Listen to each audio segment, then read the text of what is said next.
So tonight, so what we're doing tonight is we are installing the sleeves with the shoulder pads and the sleeve heads, all of that sort of thing. So I found a shoulder pad pattern on the Closet Core website okay, to make them from scratch. So Okay. that's what I'm gonna do, because that way I have control over the thickness and okay, everything. So they'll be in there, but just enough in there. okay. That's as it should be, as you wish. Okay, so before we start the video, other questions or comments or anything you need from me? I see you, Nina. Good evening. Ah, Oh, yes. I don't have a cat to show. Marvin lives with Andrew, so he's uptown this evening. So here we have it. Okay, well, let us begin. Yes, so as always, just if you have a question, don't be shy. And we're off. As usual, I'm showing you first the results of what we're going to be achieving today so you can really enjoy. We have a beautiful sleeve, complete with shoulder pads and sleeve heads. So to create this wondrous vision, we have plenty of work to do, so let's get busy. So to begin installing the sleeves, we of course have the jacket that we completed in the last step. We also have the sleeves that we completed earlier. We also have shoulder pads and sleeve heads. Now, we covered the shoulder pads when we were working on fitting the muslin, but the sleeve heads will be something that we're going to get to in a few moments. So now that we have all the pieces here, let's begin. I generally make my own sleeve heads. I find they're very easy to do because usually when you need a sleeve head, it's usually about 3 in the morning and the stores are closed. So this is made out of the same fabric as the jacket. You could use a wool flannel, you could use a cotton flannel. It's very easy to construct. That's 7 o'clock. Right now, everything you need to know beforehand to pulls on the devices. somebody's got some microphone on and I can barely hear the video. Okay, well, Amy. Hello, Amy. Could we rewind a little bit? Yeah, just a moment. Let me figure out. Let's stop the share for a moment here, and then let's see. Mute everyone. Mute all. Okay. So yeah. So we will go back and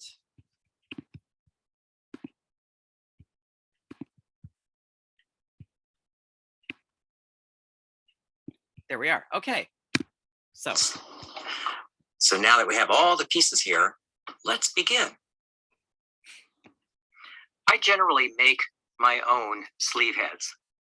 I find they're very easy to do because usually when you need a sleeve head, it's usually about 3 in the morning and the stores are closed. So this is made out of the same fabric as the jacket. You could use a wool flannel, you could use a cotton flannel. It's very easy to construct, so I'm going to show you how.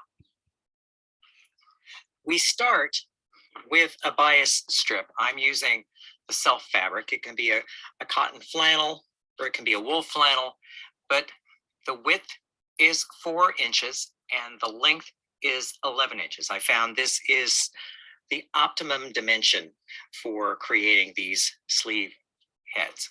So I'm going to do here, so I'm going to press it in half. And when I press it in half, what I like to do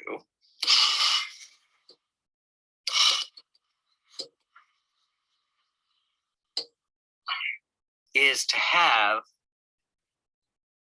about a 1/2 inch showing here. So next we're going to go over to the sewing machine. We want to sew 1/2 inch from the folded edge, there's the folded edge, 1/2 inch. Now this is a zigzag stitch. The width is 5.0 and the stitch length is 2.0.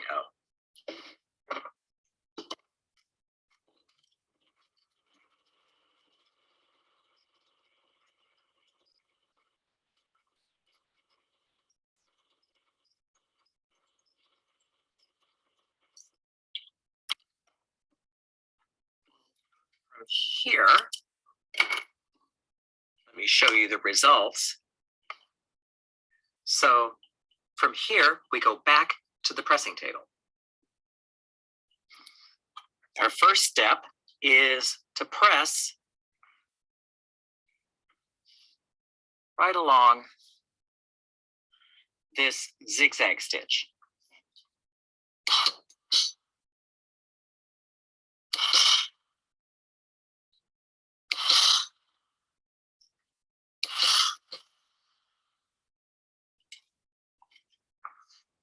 So this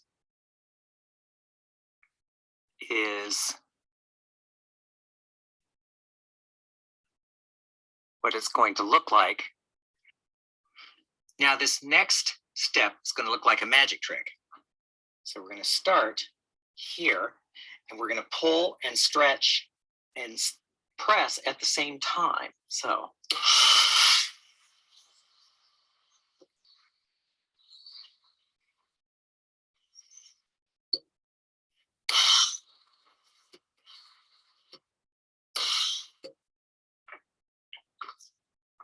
there we have it.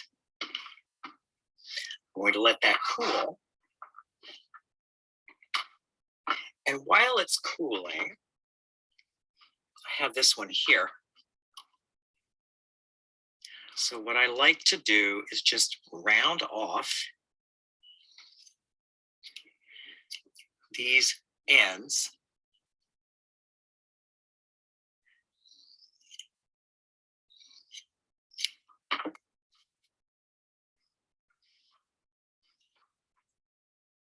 So that they won't be quite so apparent when you put it in the garment.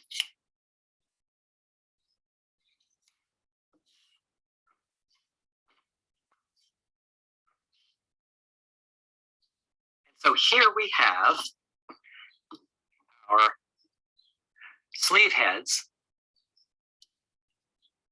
prepared and ready to install.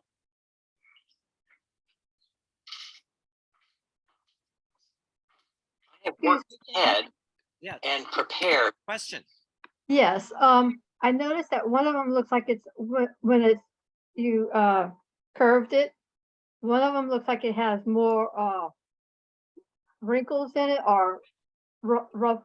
I call them ruffles. Yeah. Yeah. I went back and steamed that and flattened it out. Okay, thank you. I'm a little person and 11 inches is probably like almost the whole thing. Okay. From where to where should it go? Well, generally, I want it to be about 3/4 of an inch past either end of the shoulder pad, 3/4 of an inch? past either end. Yeah, so a total of 1.5 inches longer than your shoulder pad when it joins to the seam allowance on the sleeve. Okay, thank you very, very much. Okay, so other questions? Okay, so back to work. One of the sleeves for easing into the armhole. So now what we're going to do here, I'm going to explain first, because there's a big mystery about where do you ease that sleeve cap. So let me just zoom in here. What I look at is where this fold would intersect the stitching line and where this fold would intersect the stitching line. Now, I tend to like a longer ease, so that is the first indication. Then I like to come down about 3/4 of an inch on either side.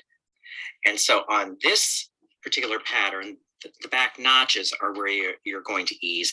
They have a notch up here in the front, but I like a longer distribution. There's also a shoulder knot, so you can make sure that this actually hits with the shoulder. So then this is where I like to put my ease. From here, I have threaded up a needle with the Mara 30. And there are different ways of drawing in the sleeve cap, but I found that for something like this, I like the control. So now let me change the camera angle and I will show you what I'm going to do. So here, this is good to see what I've done so you can see where I'm going. So you have two thread tails here, but it's one continuous stitch where we turn right here. This first row of stitching is at 1/2 inch. So you want this inside the stitching line, and then the second row of stitching is midway between the first row of stitching and the cut edge.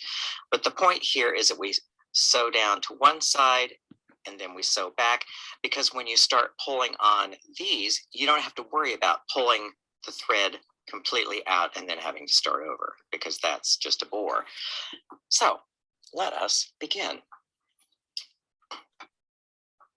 I'm going, and it doesn't really matter. You can start one on one end or the other. So I'm going to start here. Let me just zoom in a little bit here so you can see. So I'm just eyeballing it at 1/2 inch. You know, if you really want to, you could get a chalk line or, you know, piece of chalk, mark a line.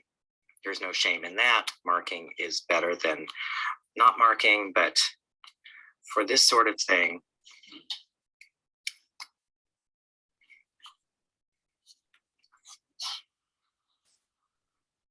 it will be fine.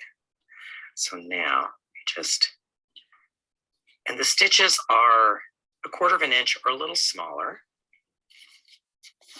So what I'm going to do is I'm going to go off camera and I'm going to sew around to the other end, and I will meet you back here. Okay, we are at the other end. Now we can remove that pin and turn the work this way, because we're going to turn around then. And so the other way, the stitches don't have to match in size or spacing. So you're going roughly between the first row of stitching and the cut edge.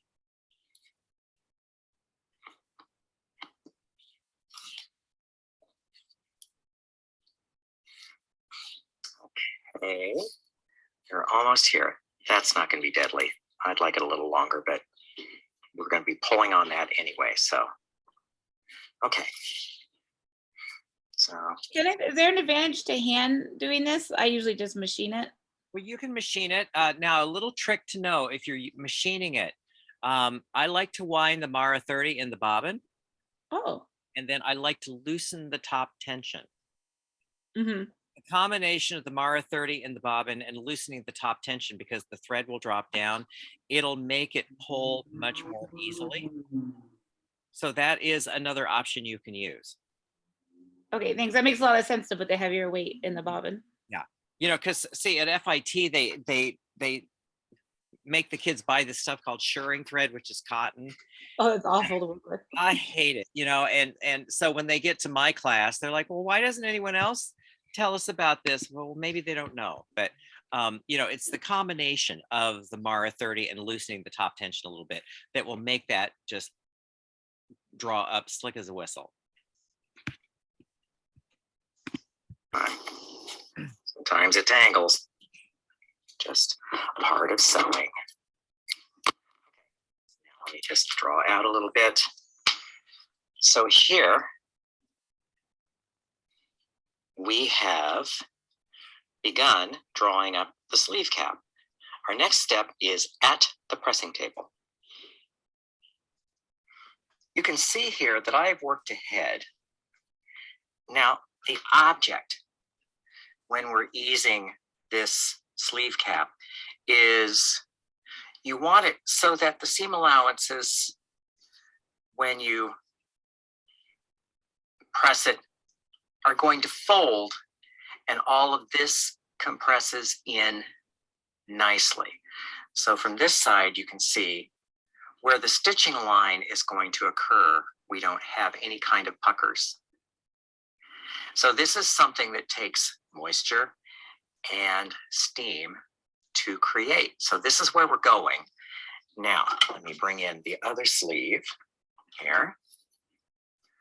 And our guest appearance of the spritzer bottle. Because this is done with steam and heat.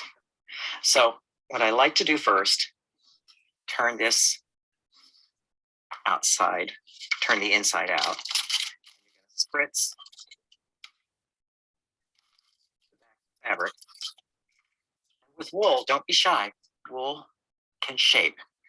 So then I'm going to grab these two here and pull.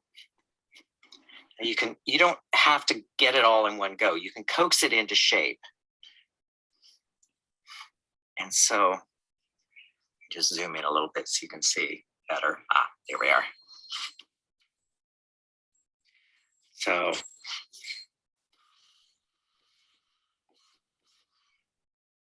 you're just Will going to this start work on something shaping. that's not wool? Well, it would depend on what that is. By not wool, what fabric are you referring to?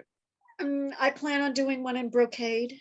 Brocade, you know, I would not do the steaming part. I would do the easing part.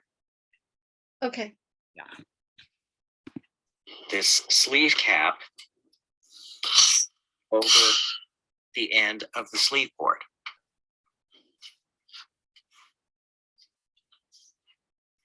Now this is going to take you a little time. Don't feel like you have to rush it. Because if you don't take the time and you try to rush it, you end up pressing some creases in here, which you don't want to do, because then you have to get them out.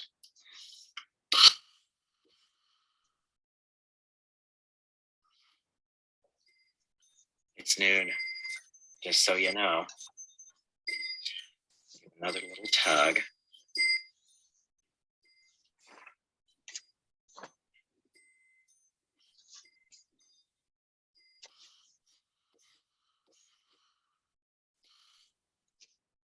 So what you're essentially doing is ironing this dry. And you can distribute gathers as you see fit.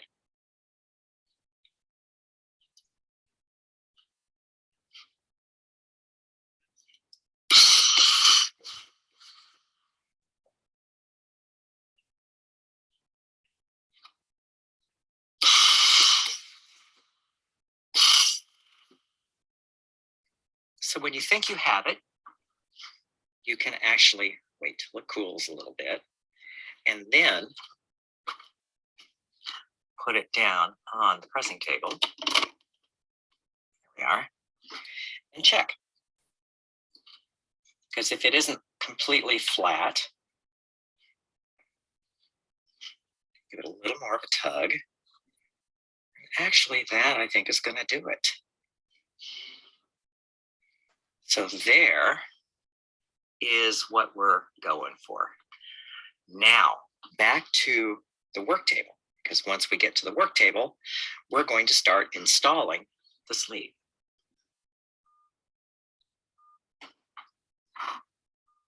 Now, I've worked ahead, and you can see here, I have done the preemptive grading because you don't want the big wide seam allowance to intersect with that seam. So what that will look like on the sleeve that we just got back from the pressing table is we're going to just narrow these seam allowances to 1/4 of an inch. You know, all of these little things, if you do them as you go, just make your life easier when you need the particular component. So now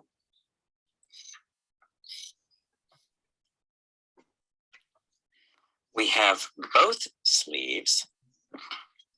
Draw this out. We have both sleeves ready to install into the garment.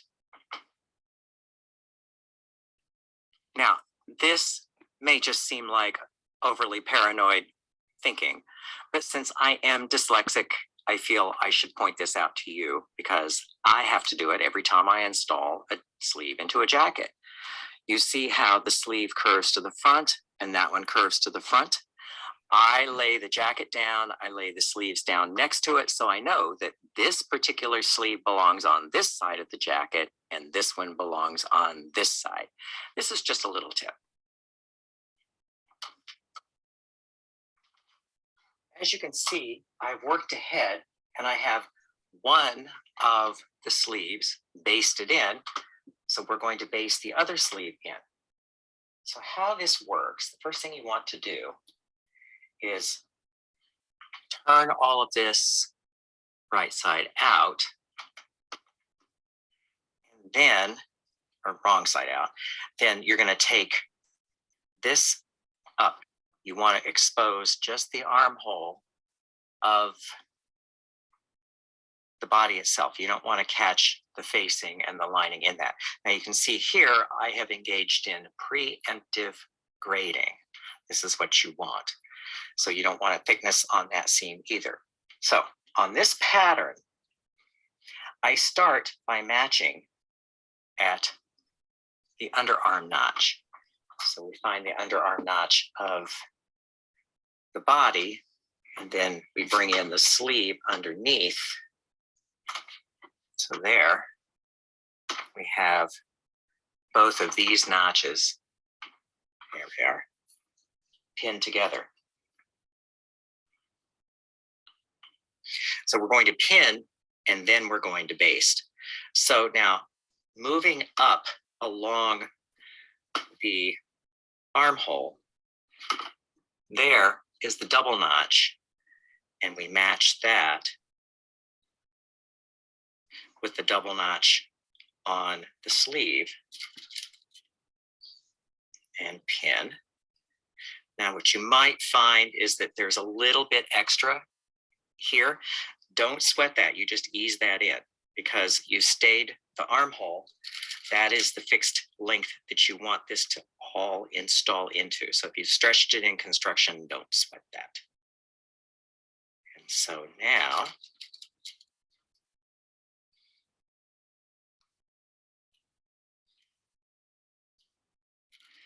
we've positioned this. I like to position the underarm before I position the cap. I just think it's easier to see. Now I'm going to turn everything a little bit.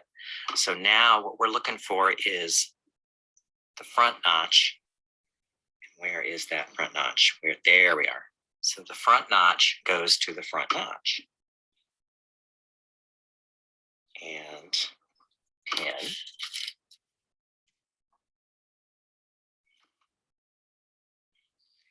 And again, as the back, so the front, we're just going to smooth everything around to make sure everything lies flat inside. And we're going to pin.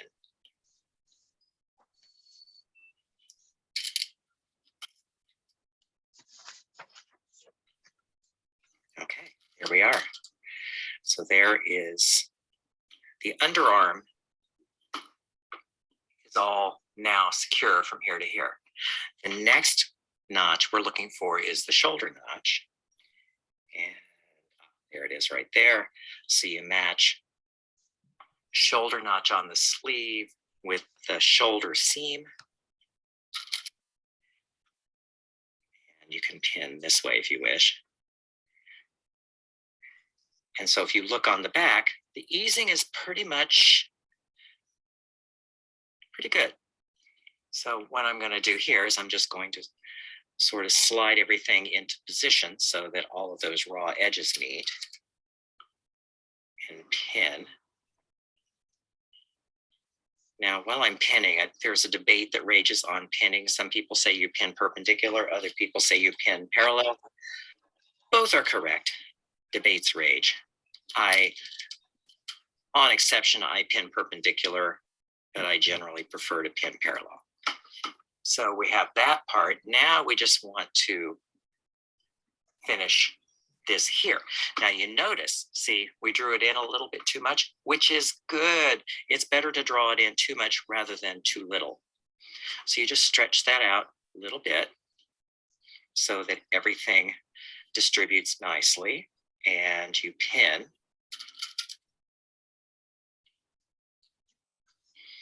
After you match up your cut edges together.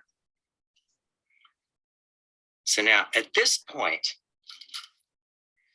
I'm going to baste, because hand basting, honestly, and again, I like to baste underarm first and then over. So I'm not going to make you watch me baste the whole thing, but generally I like to hand baste it in place and then try it on. You know, if it's for me or if it's a client, if I've never made the pattern before, I like to try it on and make sure the pitch of the sleeve is correct. And also I like to try it on just in case I went wrong and I put the right sleeve in the wrong armhole, because I have done that too. So for me, basting is going to make sewing much more enjoyable when we get to the machine. And it also helps me to head off any mistakes. So I'm not going to make you watch me baste this whole thing. I'm going to baste it all around and I will bring you back the results. Okay, I'm coming to the end of the basting. And you notice I'm using black thread because I'm not going to take it out. I'm just going to be honest there. Some people will clutch their pearls at that one, but really honestly, it's inside. You're never going to see it. You don't get extra credit points in heaven if you take your basting out. If you want to, I'd say, great, do it. But honestly, I don't. Look at here. The easing that you had was pretty much bang on. If we're letting it out, how do you suggest that we distribute it to let it out to fit the sleeve Well, hole? you know, if you watched what I did, you know, on the back, it kind of worked out well. On the front, it needed to stretch a little bit. But since we pinned the back, if we just stretch the front, you just kind of, you're basically loosening those stitches. And so you just kind of look by eye to make sure that it's distributed evenly. But, you know, you just give it a pull to stretch it out. That's really how you do that. Thank you. I baste. One thing I like to do on the cap, and you can do this by feel. You just, as you're going along, when you're basting, you want to feel that there are no overlaps or little tucks or puckers as you're basting. That way, you'll know that it will sew in smoothly. Now, let me just turn this right side out to show you the result, because it's already starting to look quite lovely. Now, I'm going to machine sew this. Now, if you see any of this after we've sewn on the machine, that's easy enough to take out. So we are ready to go to the machine to sew these together. Now, I will confess, I worked ahead and sewed one just to show you what we're going to be doing. I like to stitch the underarm first. So I'm going to start right about here. And you're going to put the cut edge on the 1 inch mark. Stitch length is a 2.5 to 3.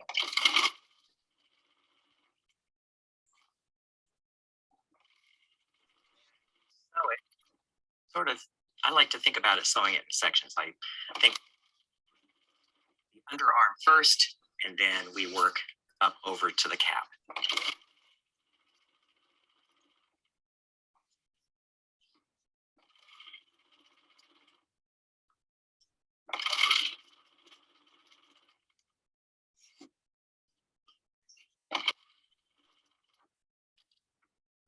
Okay, so the underarm is secure. Now let's head up towards the cap. Now you notice the body is facing up. The sleeve is against the feed. That is as it should be.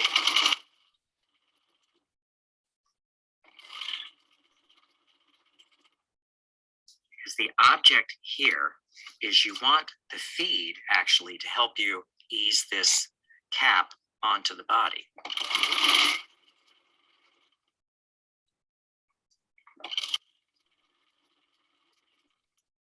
And if you miss the stay tape, don't sweat it. Honestly, it's done its job. Now we're coming up to the shoulder. This is where we can use the canvas as our guide. You can have the stitching be a little bit outside it. That is the beauty of having the canvas in the front. You know exactly where your seam line is.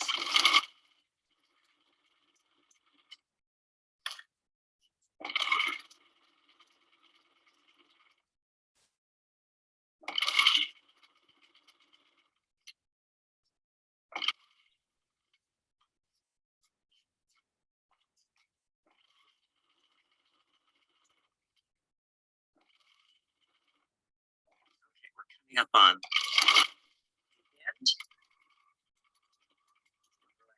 just a little bit. Take out of the machine. Show you. Draw this out. There we go. Okay, so there is everything stitched in.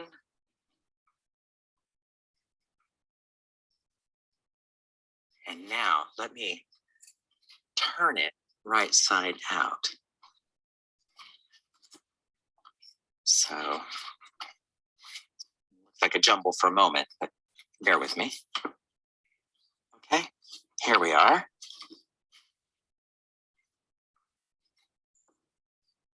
So see how beautifully that sets in. Part of that goes back to the pattern. You know, I talk about an inch to inch and a quarter cap ease. That really helps all of this sit nicely. So now we're going to go back to the work table to have a nice look at this and go on from there. So here we are back at the table. Let's just admire for a moment.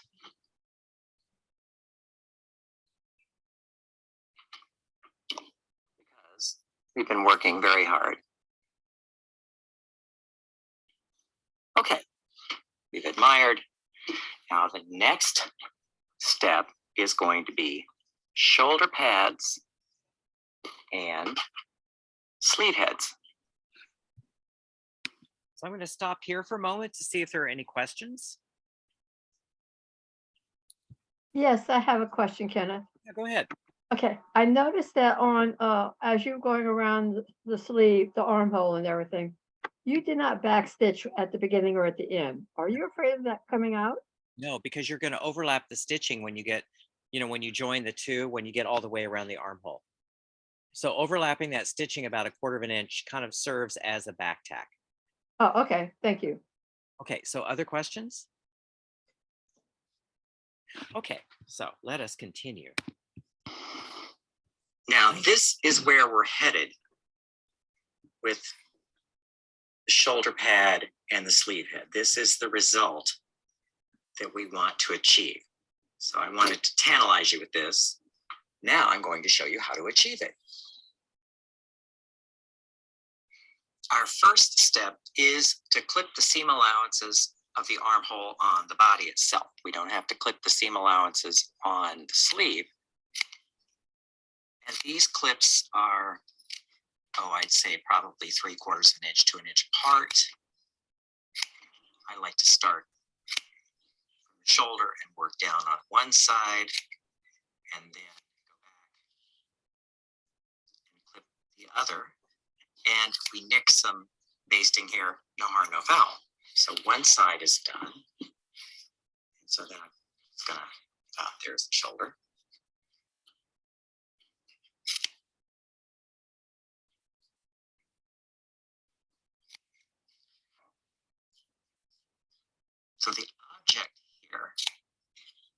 is clip all of these so that they will spread out, because all of the seam allowances spread into the sleeve. All the seam allowances go this way into the cap of the sleeve. And then sorry about that.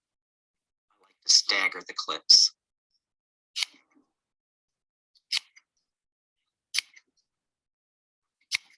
Because we're going to be treating this later.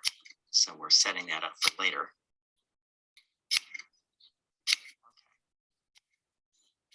Okay, so this is the first step.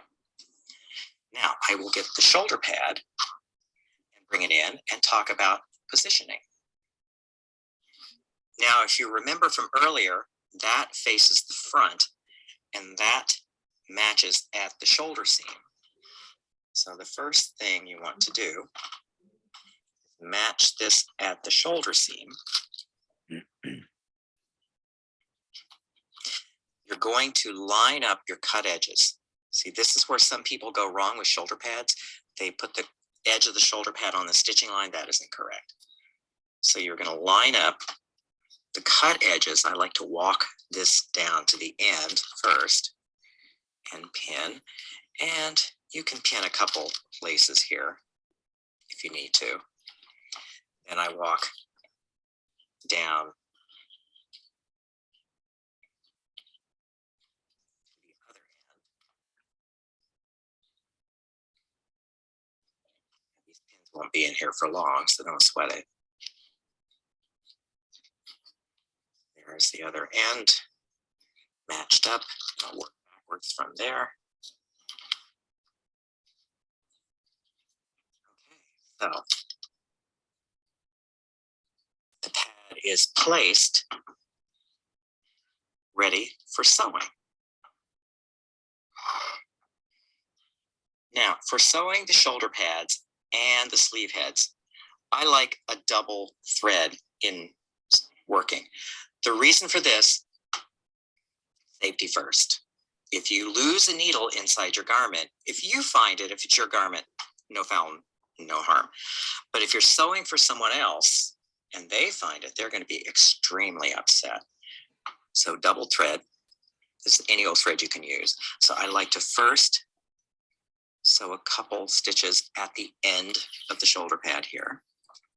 Now, this is a stab stitch. And the object here, when you're stab stitching, is you want the needle to come, say, about 1/8 of an inch inside that stitching line and stab it back out. This is not a tight stitch. This is basically a running stitch. It's not a tight running stitch. Keep your tension fairly loose. What you just want to do is hold these edges together. You don't want to cause any kind of rippling because of the stitches, because it will show in the final product if you don't heed my advice for a loose tension. So I'm just going to let you watch me sew this all the way across.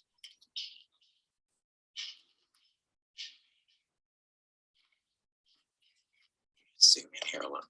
There we are.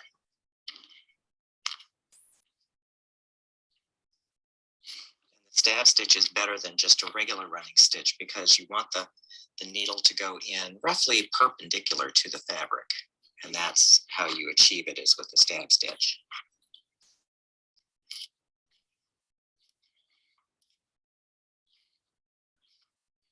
And the stitches are about 1/2 inch long.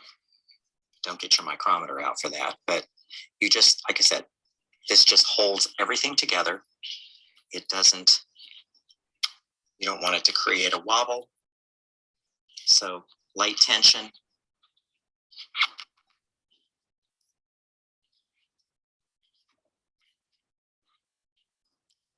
And we're heading up towards the other end of the shoulder pad. So again, still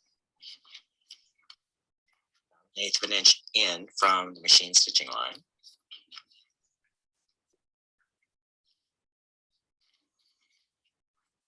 Almost done. So So we've gotten it to here.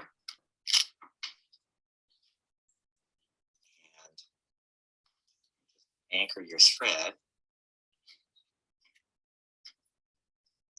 neatly if you can. Of course, it does this when I'm videoing.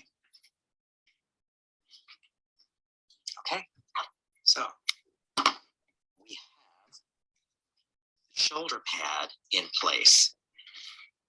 Next, we want to secure the pad to the body. What I'm doing here is I'm actually turning everything right side out. So what you want to do, you want to make sure that all of the seam allowances face this way because that's where the shoulder pad is going to be. And so then you just want to make sure that there is no bind along here because you can feel the shoulder pad in here. And I actually like to pin it a couple of places before I actually flip it back out. And I'm going to show you a little trick, and this is going to save you some heartache. It's called burying the end of your pins. You pin into the pad, you come back out, and then you pin so that the end of the pin is between the layers. I know this may seem overly finicky, but if you're dealing with a fabric that snags easily and you snag it when you turn this right back outside, because that's what we're going to be doing, you're going to cry. So we have this situated. Now let's turn it back, wrong side out. And so here we have there. We have there better. So what we want to do is a catch stitch just to the canvas in front. Now, if this were a lined jacket, I would have a back stay and I would catch stitch the back part to the back stay. But since this is unlined, we just catch to the front. So now I'm just going to anchor the thread. And then this is just a light catch stitch. You catch the canvas, you catch the pad. This tension is fairly loose. The object here is it keeps the pad itself from curling, because sometimes they do.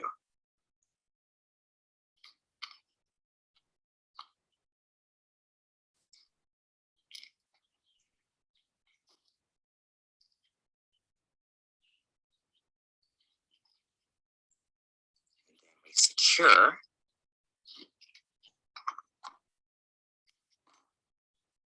And I'm going to reach around from the other side to remove those pins, because every time you turn it one way or the other, you run the risk of snagging something even though you've been careful. Okay. Could you base that in place? You could, but it's not as quick and easy. Okay, thought I'd ask. The pad itself sewn in securely. Our next stop is the sleeve head. So to begin to set this up, we want to find the center of the sleeve head, and we also want to find the center of the shoulder pad. It may not correspond with the actual shoulder notch. This one doesn't. So now let me just turn this around. Be a little easier to see from this side. So here, there is the, we're looking from the sleeve to the body now. So there is the center of the pad. And here is the center of the sleeve head. So now the object here, you want to pin these together. you're ultimately going to sew the zigzag part to the seam allowance. What this sleeve head does is it pads out the fold right here, giving it a nice appearance, as you saw earlier. So I'm Can going I- to work. Yes. Okay, this is maybe a really obvious question, but are you doing the sleeve head with the facing fabric because we're not lining this part of the sleeve? We're going to be lining this part of the sleeve. Oh, we are lining this part of the sleeve. Okay. So it's just a coincidence that you use the same fabric for the sleeve head. It's not. That's correct. Yeah, you know, because see, generally what I found when I'm making a garment like this, I generally just use, you know, kind of offcuts of what I have left over from the garment. So yeah, we just got lucky here.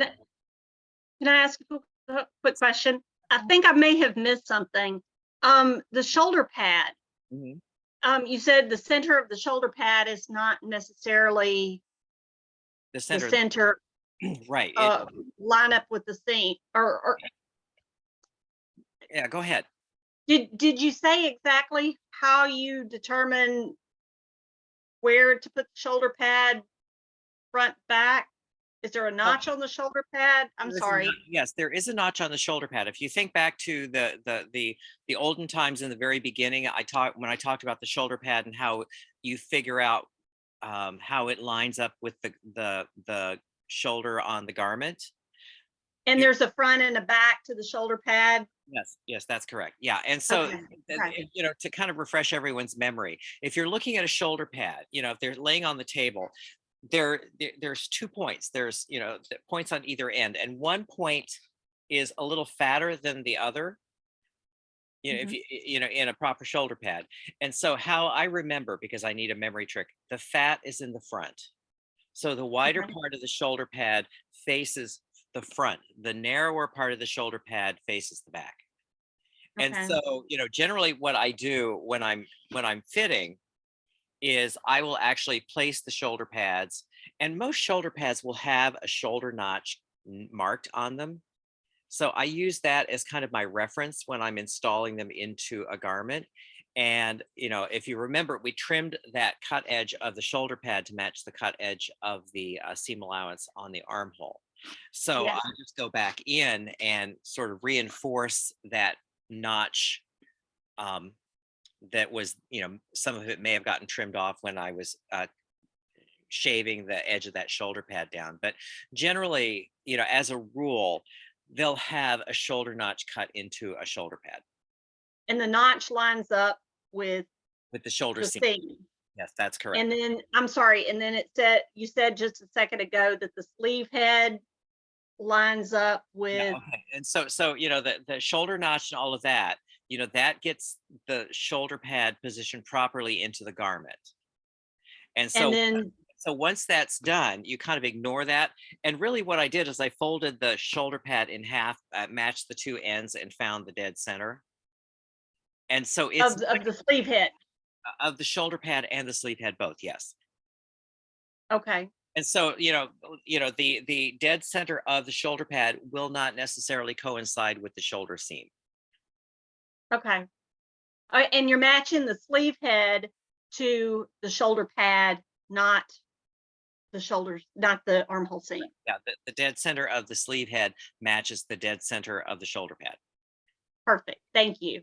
And Okay, so, I'm with you you. know, kind of expand on that, you notice that the little fold where the zigzag is, you want that to sit right on the stitching line.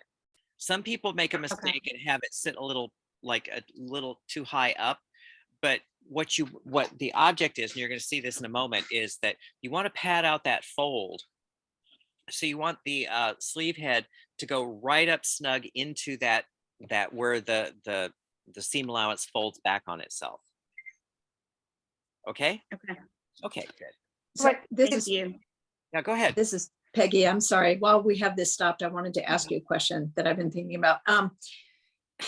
How do you prevent the shoulder pad itself from kind of rippling and curling once you turn this, you know, you've sewn it with the sleeve, with the shoulder pad on the outside of the curve, but then when you flip it around to the body, I can never get that to be a nice, smooth shoulder pad after I've done that. That's what I would say. I mean, you could actually try to sew the shoulder pad a little more in the curve that the sleeve hangs, you know, that the body hangs in, you know, because, you know, I just kind of, you could just try to sew it as flat as possible. See, a lot of that too is, you know, is go a little looser on your tension when you're sewing, because the times I've gotten it ripply, the times that it's really kind of buckled against me is when I was sewing with too tight a tension, when I was sewing with that stab stitch.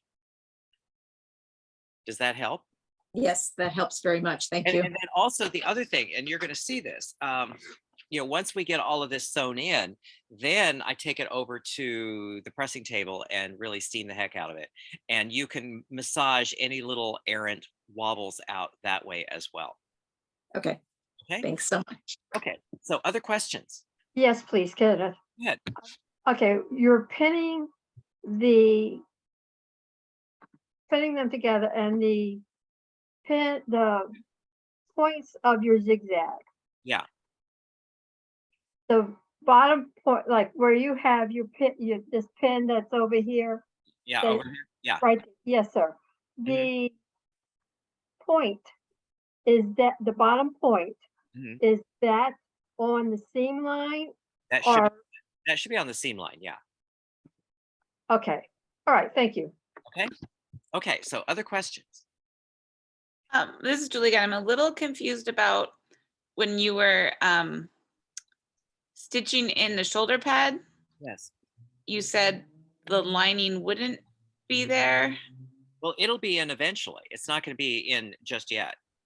Got it. So you were saying if there was like an underlining or something to stitch it to. Right. Right. Oh, okay. I understand now. Thank you.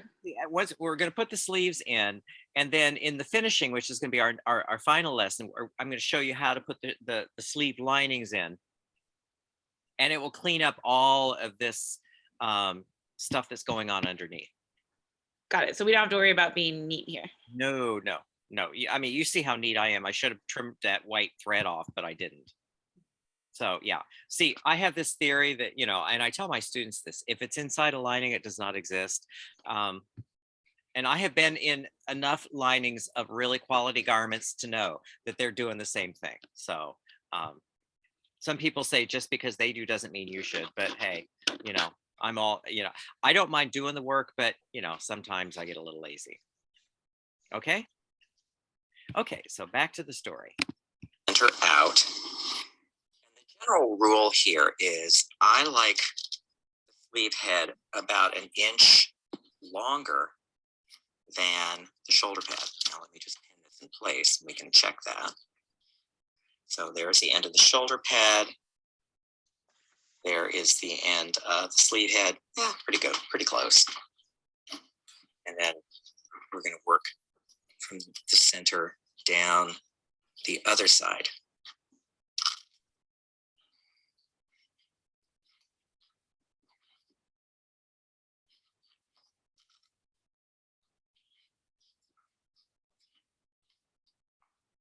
A couple more pins and we'll be ready to sew.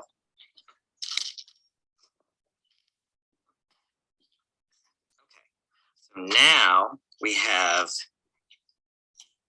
the sleeve head pinned, ready for stitching. Now again, I have threaded up a needle with a double thread. I'm using a blue this time because it might be a little easier to see what I'm doing here. So we start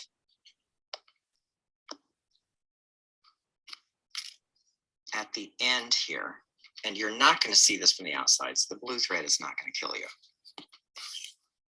I like to just stitch a couple of times just to anchor it.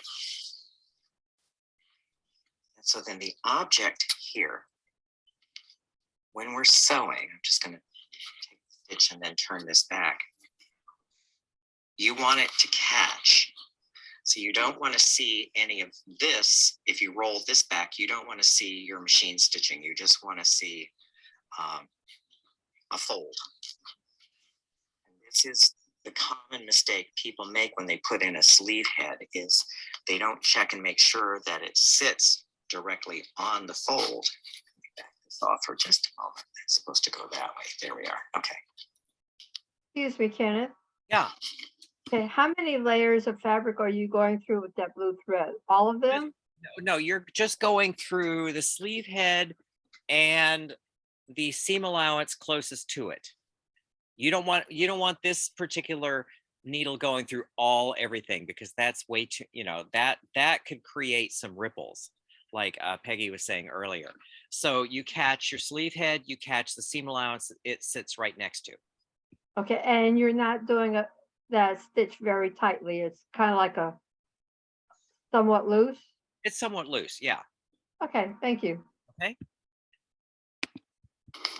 And what happens if you have a gap between where the fold of the sleeve head is and the stitching line, you're going to get a little dimple. So you can see, you can't see, except maybe down here a little bit. You don't want to see the machine stitching that sewed the sleeve into place. You're not catching through all the layers, you're just catching through the seam allowance.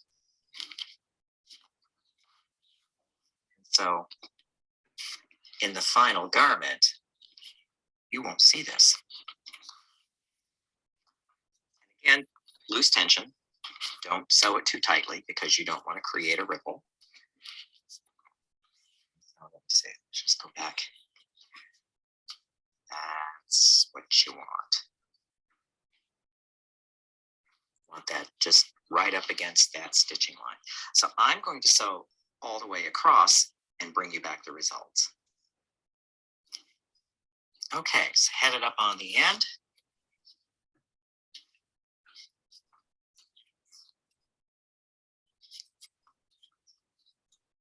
And secure the thread. Then survey what we have just accomplished. So if you turn this over, you may see a hint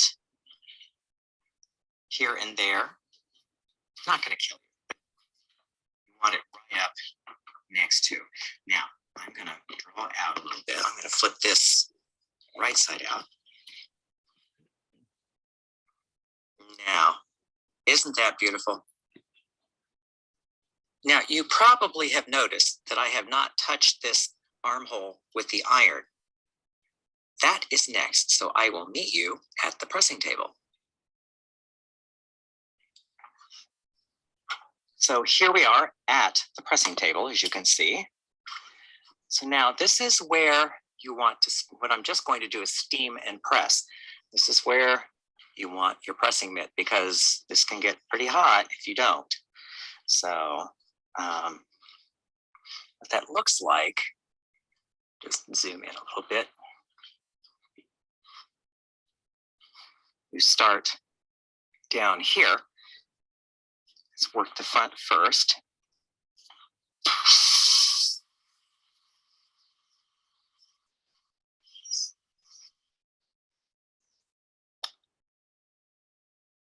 So we're pressing all of the seam allowances into the sleeve as it should be.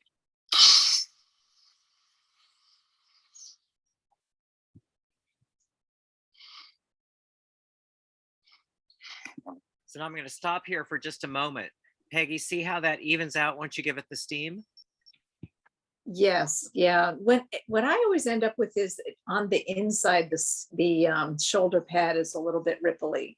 This part on the outside, I don't have a problem, but Well, it's just that wavy. Well, but you will get a little rip on the inside of the shoulder pad. That is normal. Okay. As Okay. long as it looks good on the outside, that's really the important thing. Okay. Yeah. That makes, oh yeah, on the outside for sure. It's Over. just that it does that ripple. Yeah. Okay.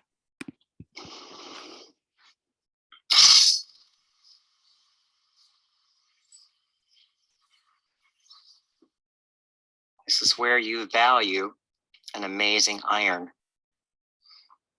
And honestly, I don't get any advertising from Reliable for this, but they are amazing irons.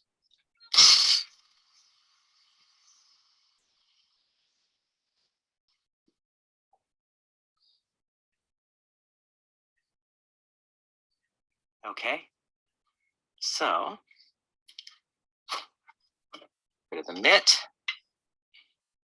and have a look at this thing of beauty. Is that not beautiful? So let's go back to the work table and admire what we've just accomplished. I've decided to put it on a hanger because I just think it shows much better on the hanger.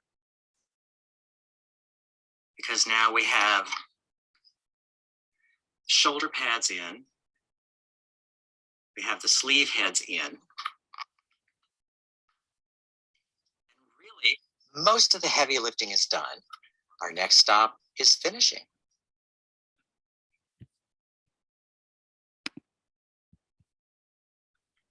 There we are. Finishing is next week. So questions? That is a thing of beauty. I do have a question going back a few lessons. Yeah, go ahead. I've been when you're attaching the canvas into the front of the jacket, Mhm. and then you roll just the lapel. the lapel, the wool first, and then the canvas. Yeah. To adjust for the turn of cloth. Should I worry about the fact that one of them had the body fabric peeking out a good bit and the other one really just didn't? Just trim it and go with it? That's just one of those things. As you know, you're using the canvas at this point as your stitching guide to put the facing on.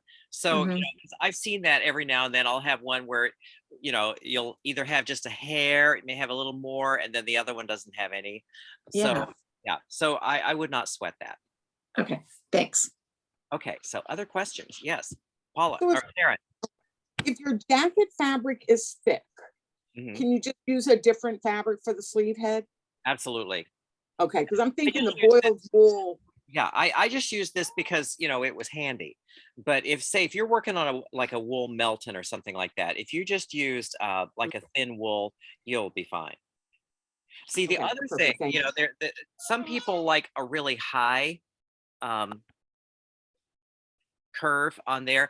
There is something, I mean, we're kind of getting into the weeds here, but I don't know if you've ever heard of what's called a roped sleeve head, like rope, ROPE. This is something I've not done it but once or twice. It takes some really doing to do. Is you saw it a lot in Yves Saint Laurent suits in the early 80s, where it had a really high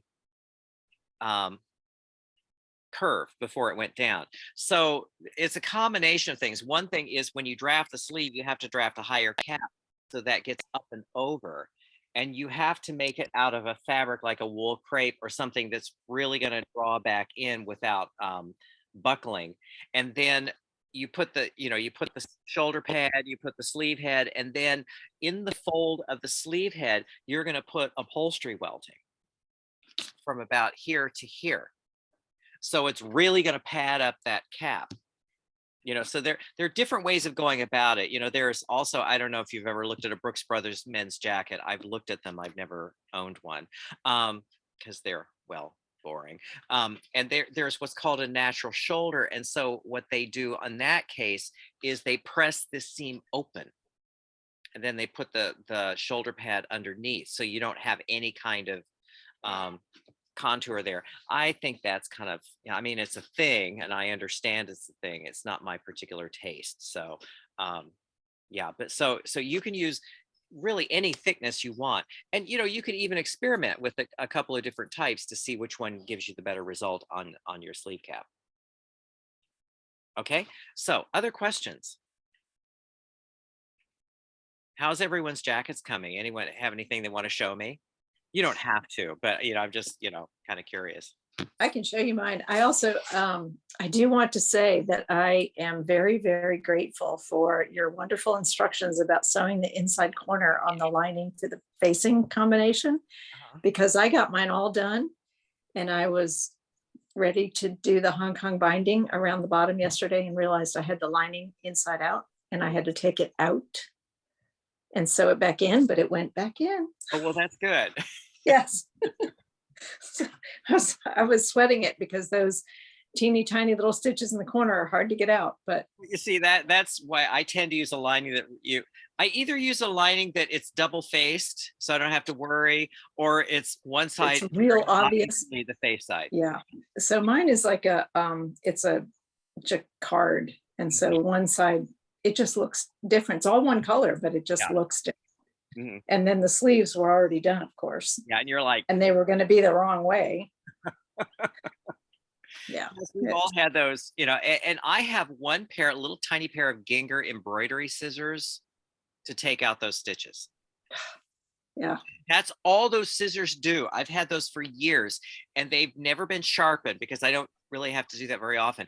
But it's like that is the sacred pair of scissors I go to when I have to pick out 22 stitches an inch. Well, fortunately, my lining is a different color than my body, so I could see between, Oh, well, there you go. Yeah. which was good. I can show you. But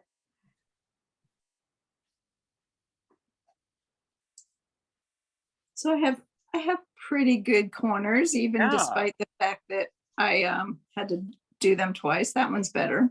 Yeah. So, See, but- the thing about this is that if anyone can see it, they're way too close. oh yeah. Yeah. But so I'm getting there. There you go. Cool. I'm sort of, everything else is ready to do and just put it together.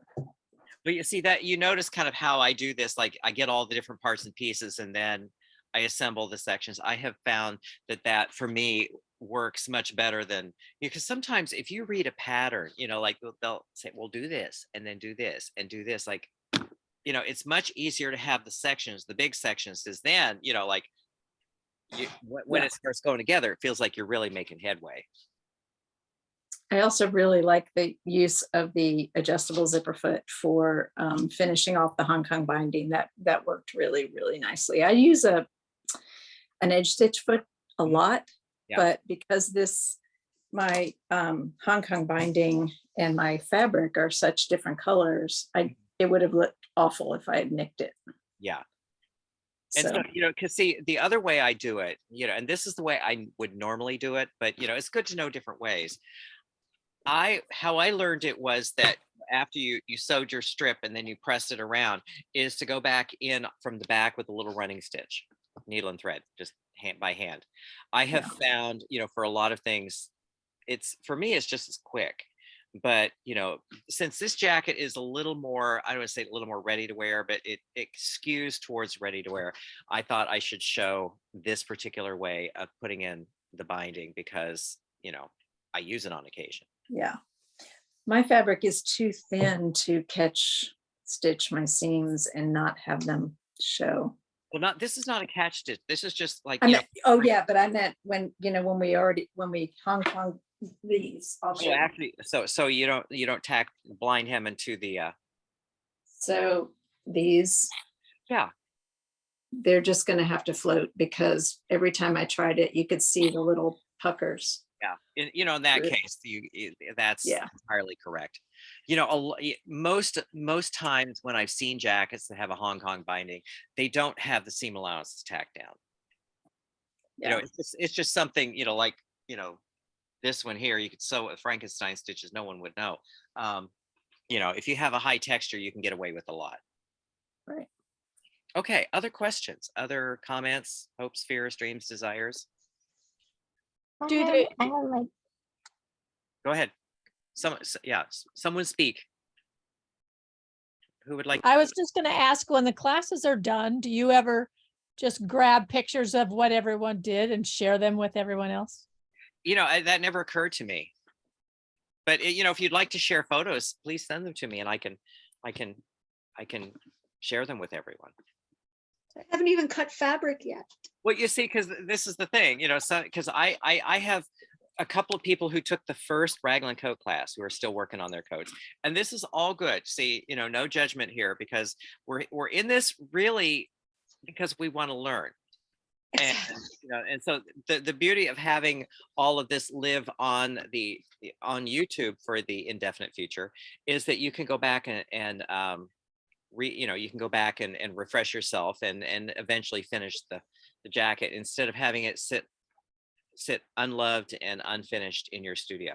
Because see, one of the things I found, I have this rule: if it's sat, if it's an unfinished project, it gets a year,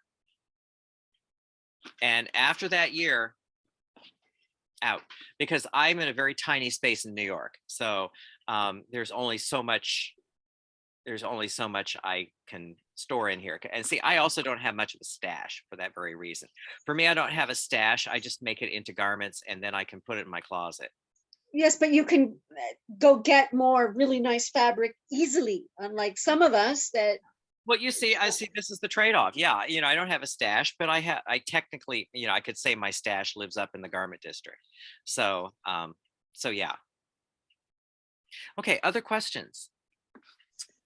Kenneth, I have a question. So obviously a lot of us aren't going to finish this jacket. How do you feel about us pinging you? Yeah, If absolutely. we run into a problem and Yeah, sending you an email email going, me. And what I would say is if it's photos, like not huge, not high resolution photos, because I have Earthlink email, which is like old man email, I was told recently. And, there's, the capacity is like not very big. So, but yeah, absolutely. I have no quarrel about that at all. That's easy. Because I have people email me every so often and ask questions about things. I'm completely okay with answering questions. There's no trouble about it. I have MindSpring, which merged into Earthlink. So I think I'm even older than you in. Well, in my that. husband has AOL, which, Okay. so he kind of supersedes both of us, but I didn't know that still existed. I didn't realize AOL still existed. it does. Yes. But I remember, and actually what it was because I had advertised the Sit and Sews in Threads, and they send you this thing about the responses, and they do the tests and everything, which the whole thing really to me seemed like a big waste of time. But one of the comments was, well, he has Earthlink. I didn't know anyone actually had Earthlink. I'm like, I don't see any reason to change it, because you change it, then you have to send it. It's like, nah, so I don't care if people think I have old man email. I really don't. I just, I just laugh when they say things like that. It's like, oh, how interesting. Or I can say Indeed. I don't know, have I all told you all about the word Indeed and why I use it? This is just my mother, God rest her soul. One of the good things she had a good lawyer. His name was Harry. Harry looked like George Burns. Harry sounded like George Burns. In my mind, they're the same person. Harry was the one who was the voice of reason when I was a teenager. He's the one who sat me down and gave me the "it gets better" conversation before they had that. And one time I had to testify in court when I was 14, long story. So I had to testify in court. Harry sat me down and he said, okay, 2 things that are going to serve you well now and in the future. First is, if they ask you a question, you answer the question and then you shut up. If the answer is yes, it's yes, full stop. Don't go any further. Drove my mother crazy. She would ask me a question and I would answer the question, and then she'd be standing there looking at me like, and I would say, what? I answered your question. The other thing was, if someone says something that requires a response and you don't know what to say, you say Indeed. And conversationally, it throws the ball back into their court. And one good example was when I was on Martha Stewart. This is some years ago. I was on Martha Stewart, and I understood that I was not going to hang around in the green room with Martha Stewart because she's Martha Stewart and I'm not. So I wore my Fortuny jacket because I had done some research and found out she liked Fortuny. She comes on the set, we shake hands. I said, Fortuny, but you knew that already. And she went into this lovely, charming little reverie about how she loved Fortuny. She had it in her house in Connecticut. She had it in her apartment in New York. And moments before we went on, she looked me square in the eye and she said, did you know that cat pee dissolves the gold paint off that fabric?